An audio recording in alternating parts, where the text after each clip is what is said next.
नमस्कार, मी विजय राऊत कोकण वैभवमध्ये आपलं स्वागत करतो। आज आपण कल्याण ग्रामीण विधानसभा मतदारसंघाचा राजकीय इतिहास, इथल्या समस्या व सद्यस्थितीतले राजकारण याबाबत बोलणार आहोत। डोंबिवली शेजारील कल्याण ग्रामीण विधानसभा मतदारसंघ हा प्रत्येक 5 वर्षांनी आमदार बदलणारा मतदारसंघ म्हणून ओळखला जातो। या मतदारसंघातून मनसेला 2 वेळा व शिवसेनेला एकदा यश मिळाले आहे। या मतदारसंघातून निवडून आलेला आमदार सलग दुसऱ्यांदा निवडून येत नाही असा आजवरचा इतिहास आहे। या मतदारसंघातून मनसेचे एकमेव निवडून आलेले आमदार राजू उर्फ प्रमोद पाटील यांना पक्षाने दुसऱ्यांदा उमेदवारी दिली आहे। त्यांच्या विरोधात शिवसेना उद्धव ठाकरे पक्षाने आमदार सुभाष भोईर यांना मैदानात उतरवलं आहे, तर शिवसेना शिंदे पक्षाने राजेश मोरे यांना उमेदवारी दिली आहे। 2009 मध्ये विधानसभा मतदारसंघाची पुनर्रचना झाल्यानंतर डोंबिवली पूर्वेतील 4 रस्ता पलीकडील भाग, 27 गावे, तळोजा विषेवरील 14 गावं, दिवा शीळ विभाग तसेच या सगळ्याचा समावेश असलेला कल्याण ग्रामीण हा स्वतंत्र विधानसभा मतदारसंघ अस्तित्वात आला। तत्पूर्वी हा भाग जुन्या अंबरनाथ मतदारसंघात होता। 2009 मध्ये झालेल्या विधानसभा निवडणुकीत मनसेचे रमेश पाटील यांनी 51,149 मते घेऊन ते आमदार म्हणून निवडून आले होते। त्यांचे प्रतिस्पर्धी शिवसेनेचे रमेश म्हात्रे यांना 41,642 मते मिळाली होती। त्यावेळी पाटील यांनी म्हात्रे यांचा 9,507 मतांनी पराभव केला होता। 2014 मध्ये शिवसेना भाजपा युती तुटली, त्याचप्रमाणे काँग्रेस व राष्ट्रवादी काँग्रेस आघाडी देखील तुटली होती। त्यावेळी शिवसेना, भाजपा, मनसे, काँग्रेस व राष्ट्रवादी काँग्रेस असे सर्वच राजकीय पक्ष स्वतंत्रपणे विधानसभा निवडणूक लढले होते। त्यावेळी दुसऱ्यांदा निवडणूक लढविणाऱ्या मनसेचे रमेश पाटील यांना 39,898 मते मिळाली, म्हणजे मागच्यापेक्षा सुमारे 2,500 मते कमी मिळाली होती। आणि शिवसेनेचे सुभाष भोईर यांनी 84,110 मतं घेत मनसेचे रमेश पाटील यांचा तब्बल 44,212 मतांनी दारुण पराभव केला होता। 2019 मध्ये शिवसेना भाजपा पुन्हा युती झाली, तर काँग्रेस व राष्ट्रवादी काँग्रेस यांचीही आघाडी झाली होती। या निवडणुकीत मनसेने माजी आमदार रमेश पाटील यांचे धाकटे बंधू राजू पाटील यांना उमेदवारी दिली होती। त्यावेळी राजू पाटील यांनी 93,927 मतं घेतली, तर शिवसेनेचे रमेश म्हात्रे यांना 86,713 मते मिळाली होती। मनसेचे पाटील यांनी शिवसेनेचे म्हात्रे यांचा तब्बल 7,148 मतांनी पराभव केला होता। 2024 मध्ये कल्याण ग्रामीण विधानसभा मतदारसंघातून मनसेचे राजू पाटील हे दुसरा आपलं नशीब आजमावित आहेत। त्यांच्यासमोर शिवसेना उद्धव ठाकरे पक्षाचे माजी आमदार सुभाष भोईर यांनी शड्डू ठोकला आहे। याशिवाय शिवसेना शिंदे पक्षाने डोंबिवली शहर प्रमुख असलेल्या व कल्याण डोंबिवली महापालिकेचे 2 वर्ष सभागृह नेतेपद भूषवलेल्या राजेश मोरे या सर्वसामान्य कार्यकर्त्याला मैदानात उतरवल्याने या मतदारसंघात आता मनसे विरुद्ध 2 शिवसेना अशी तिरंगी लढत होणार आहे।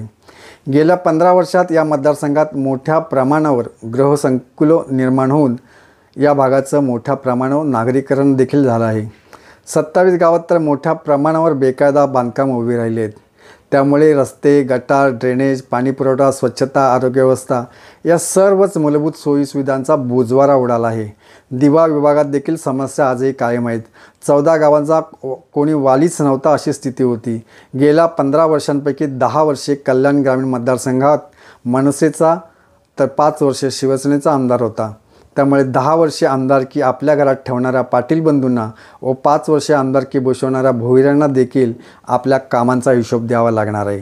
कल्याण ग्रामीण मतदारसंघाचा नियोजनबद्ध विकास करायचा ठरवला असता तर एक सुंदर विकास करता आला असता, मात्र तसं झालं नाही। 27 गावातील शेतकऱ्यांच्या जमिनी कल्याणशिळ रस्त्यासाठी संपादित केल्या, त्यांना अद्याप मोबदला मिळू शकला नाही। अशाच प्रकारे या भागातील अनेक गावातील जमिनी काही मुंबईच्या मोठ्या बिल्डरांनी स्थानिक भूमिपुत्रांकडून कवडीमोल भावाने घेतल्या, त्यांना देखील त्याचा योग्य मोबदला मिळत नाही अशा तक्रारी आहेत। इथे आतापर्यंत भूमिपुत्रच आमदार झाले आहेत, मात्र स्थानिक भूमिपुत्र शेतकऱ्यांना न्याय मिळू शकला नाही, ही देखील वस्तुस्थिती आहे। इथल्या भूमिपुत्रांच्या जागांवरती नक्की कोणाचा डोळा आहे हाच खरा सवाल आहे। कल्याण ग्रामीणमध्ये डोंबिवली MIDC आहे, मात्र अनेक उद्योगधंदे बंद आहेत। गेल्या 8 वर्षात याच MIDCमधील प्रोबेस आणि आमुदान या 2 रासायनिक कंपन्यांमध्ये भयंकर विस्फोट झाले. 20-25 कामगार मृत्युमुखी पडले, शेकडो जखमी झाले. या दोन्ही स्फोटांच्या घटनेमुळे अनेक इमारतींमधील राहत्या घरांचे, दुकानांचे, व्यावसायिक कार्यालयांचे, वाहनांचे नुकसान झाले. त्यावेळी सरकारने नुकसानग्रस्तांना संपूर्ण भरपाई दिली जाईल अशी घोषणा केली. मात्र सरकारने एक छदाम देखील या नुकसानग्रस्तांना दिला नाही. डोंबिवली MIDCमधील धोकादायक कारखाने स्थलांतरित करण्याची देखील घोषणा सरकारने केली. मात्र प्रत्यक्षात कोणतीही कृती झाली नाही. एकंदरीत डोंबिवली MIDC परिसरात भय इथले संपत नाही अशीच अवस्था असून इथला नागरिक आपला जीव धोक्यात घालून राहत आहेत. त्यांच्या सुरक्षेची कोणतीच हमी राहिलेली नाही. या महत्त्वाच्या प्रश्नासाठी कोणी ठोस असं काही केल्याचं दिसत नाही. त्यामुळे येथील नागरिक नाराज असणं स्वाभाविक आहे. त्याचा देखील परिणाम या निवडणुकीत नक्कीच होण्याची शक्यता आहे. कल्याण डोंबिवली परिसरात मोठे उद्योग नाहीत, व्यापारी पेठ नाही की कॉर्पोरेट ऑफिसेस नाही. त्यामुळे या भागातील नागरिकाला नोकरी व्यवसायासाठी मुंबई गाठावी लागते. मुंबई ते डोंबिवली प्रवासात ते 4 ते 5 तास फुकट जातात. त्यातच रेल्वेतील वाढती गर्दीमुळे प्रवास जीवघेणा झाला आहे. पलीकडील प्रवाशांचा प्रवास सुखकर करण्यासाठी मुंबई ते थेट रेल्वेला समांतर अशी कल्याणपर्यंतची मेट्रो मार्गाची गरज होती. ठाण्यातील नेत्यांनी मुंबई घाटकोपर ते ठाणेपर्यंत येणारी मेट्रो आपल्या शहरातील कासारवडोलीपर्यंत नेली. मात्र कल्याण डोंबिवलीचं नेतृत्व आणि प्रतिनिधित्व करणाऱ्या आमदारांनी तीच मेट्रो कल्याणपर्यंत आणण्यासाठी कोणतेही प्रयत्न केले नाहीत. तळोजा कल्याण मेट्रोची गरज नसताना ती लादण्यात आली आहे. या मेट्रोचा फायदा बिल्डर लॉबीसाठी होणार आहे. मात्र यावर स्थानिक आमदारांनी कधी आवाज उठवला नाही. त्यामुळे देखील नागरिकांची नाराजी दिसून येते. डोंबिवली कोपर खाडीमार्गे मुंब्रा रेती बंदर असा रेल्वे समांतर रस्ता व्हावा अशी जनतेची अनेक वर्षांपासूनची मागणी आहे. मात्र जिल्ह्यात अनेक नवीन रस्ते झाले. मात्र हा अत्यंत महत्त्वाचा असा रस्ता गेली 25 वर्ष कागदावरच राहिला आहे.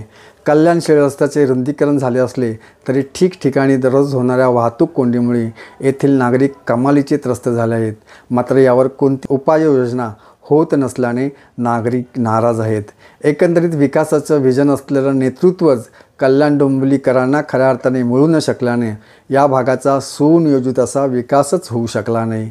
कल्याण ग्रामीणमध्ये MMRDच्या माध्यमातून BKCच्या धर्तीवर ग्रोथ सेंटर विकसित करण्याची घोषणा तत्कालीन मुख्यमंत्री देवेंद्र फडणवीस यांनी 8 वर्षापूर्वी केली होती. त्यासाठी सुद्धा इथल्या नेतृत्वाने कोणताच पाठपुरावा केला नाही. त्यामुळे ग्रोथ सेंटर देखील अजूनही कागदावरच राहिला आहे. डोंबिवली MIDCसाठी स्थानिक शेतकऱ्यांच्या जमिनी त्यावेळी सरकारने कवडीमोल भावाने संपादित केल्या. त्यात शेकडो एकर जमिनींवरती प्रीमियर कंपनी होती. प्रीमियर कंपनी बंद पडल्यानंतर ती जमीन सरकारने पुन्हा शेतकऱ्यांना परत करावी अशी स्थानिक भूमिपुत्रांची मागणी होती. मात्र ती मागणी मान्य होऊ शकली नसली तरी उद्योगासाठी घेतलेली जमीन ही उद्योगासाठीच वापरणं आवश्यक होतं. त्या जमिनीवर BKCच्या धर्तीवर कॉर्पोरेट क्षेत्र वा IT हब विकसित करता येणं शक्य होतं. मात्र ती शेकडो एकर जमीन बिल्डरांना दिली गेली. आता तिथे मोठमोठे गृहनिर्माण प्रकल्प उभे राहत आहेत. तिथे कॉर्पोरेट ऑफिसेस किंवा IT हब निर्माण झाले असते तर कल्याण डोंबिवली खऱ्या अर्थाने विकसित शहर म्हणून उदयास आले असते. अनेक स्थानिकांना इथे नोकऱ्या मिळाल्या असत्या. त्यांना रोजगारासाठी मुंबईला जावं लागलं असतं. मात्र हे पाप कोणाचे हेच विचारण्याची वेळ आता कल्याण ग्रामीण विधानसभा मतदारसंघातील मतदारांवर आली आहे. या मतदारसंघात 3 सेनेमध्येच खरी तिरंगी लढत होणार आहे. त्यामध्ये आजी आमदार राजू पाटील तर माजी आमदार सुभाष भोईर आहेत. ट्विटरवर टीका टिप्पणी करून कधी समस्या सुटल्या नाहीत. ट्विटर बॉयपेक्षा आपला आमदार सर्वसामान्य नागरिकांना सहज भेटणारा व मोबाईलवर देखील उपलब्ध असणारा हवा असंच नागरिक म्हणत आहेत. त्यामुळे समस्यांना विटलेल्या मतदारांसमोर आजी हवा की माझी दोघांपेक्षा तिसरा बरा आता चेहरा नवा असा देखील पर्याय उपलब्ध आहे. कल्याण ग्रामीणमधील लढाई 3 सेनेत आणि भूमिपुत्र असलेल्या उमेदवारांमध्येच होत आहे. त्यामुळे येथील मतदार कोणाला पसंती देतात हे महत्त्वाचे असून एकंदरीत या मतदारसंघात काटेकी टक्कर नक्कीच होणार असून डार्क हॉर्स म्हणून कोण बाजी मारणार याकडेच सगळ्यांचं लक्ष लागलं आहे. तूर्त इथेच थांबूया. आजचा भाग आवडला तर लाईक आणि शेअर करायला विसरू नका. कमेंट करायला देखील विसरू नका. पुन्हा भेटूया पुढील भागात. तोपर्यंत धन्यवाद.